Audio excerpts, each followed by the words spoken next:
Hey everybody, I'm Craig. And I'm Brittany. And today we're going to talk about some of the noises our bodies make.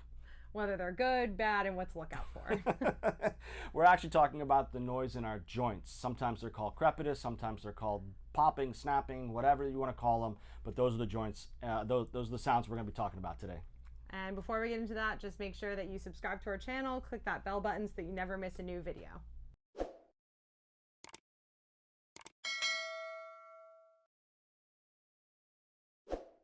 So a lot of times there's random pops, clicks, sounds, whatever in the knee, in the shoulder, in the back maybe. And how do you know if they're good sounds or bad sounds? To be honest with you, there's no such thing as good sounds when a joint starts to pop or make some noise.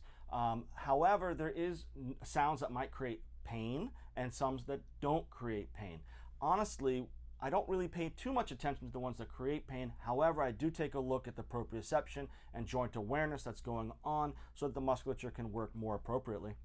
And I would say for the most part, a lot of people, when they get out of bed or first thing in the morning, they're going to notice that they're a lot more popping clickier than normal. But your body's been in a non-gravity dependent position for 6 to 8 hours, hopefully if you're getting a good night's sleep. And then what do? You go and you stand and you put all your body weight on those joints. Right. So some of that morning clicking or when you get up from a chair kind of clicking is really just your body readjusting to gravity. As long as it's not painful, I would say nothing to worry about. Now, what happens if you move your shoulder in an overhead throwing motion or an upward motion reaching up overhead and you start feeling, muscles bounce over other muscles and it's very sore and it's very tight and you hear that snapping, popping motion? Sometimes we hear it in our hip or in our shoulder. What about something like that? So that's the kind of stuff that we want to look out for, because if we keep doing those movements that are causing that sensation, that irritation, either one, it's going to cause tendinosis or tendinitis in that area, or two, it's going to develop scar tissue, and then that's going to inhibit your movement in the long run. So what do we do about it? So that's the kind of stuff where we want to go and start from the very, very basic. We want to move in the range of motion. Let's say, like Craig said, you're throwing and that's where you're getting all that discomfort, right? We want to start working on stability and strengthening exercises below that, working on proprioception, like Craig likes to talk about all the time, getting all of that stability in the joint first in your pain-free or snapping-free, discomfort-free range of motion. So in the rehab world, oftentimes we'll flip on a YouTube channel, we'll look at Instagram, we'll see some of these trainers and physical therapists doing some amazing athletic feats. And it's very important to keep in mind that they are in great physical condition. They've started at ground zero, now they're at ground 106. Well, I might be at ground 0 or 1 or 2 or 3. If I try to do some of those motions or try to mimic some of those motions, I can take myself outside of a range of motion that I'm comfortable doing, or a proprioceptively awareness that I'm comfortable doing, and that can lead to injury or tendinitis. Compensation, which then creates the snapping, the tightness, the things that will create some of those joint pains and those joint sounds that we're talking about. So in the rehab world, we always talk about awareness and proprioception first before we start talking about strengthening and a range of motion, then strengthening, and then functional movements.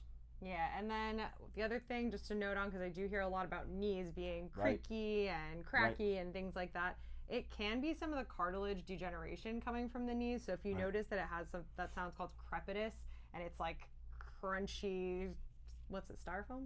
Tinfoil? One of those sounds. It kind of sounds like you're crumpling up on any of those little plastic things.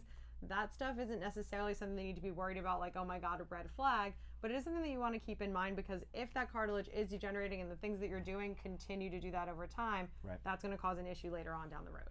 So when we talk about degeneration is something that is natural in the human body. As we age, we're going to hydrate a little less. Our muscles and our joints will become hydrated and with water and fluids a little less. However, the alignment of our bodies as well as the functionality of the way our muscles work are very, very important. So if you start to find that you're creating some sounds in the joints, in the knees, that crepitus or popping or snapping, we do want to take a look at them and address them to make sure that you're not creating accommodations and compensations that could lead to other problems down the road.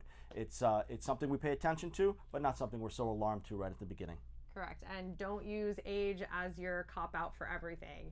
Age, especially nowadays, is definitely just a number. We have 95-year-olds in here that move better than 30-year-olds. So if you do start to notice those things, that's why we do want to address them. Again, it's not like red flag, stop working out kind of stuff, but it's something that we want to keep in mind so that we can maybe focus a little bit more on certain positions of stability where your body needs it.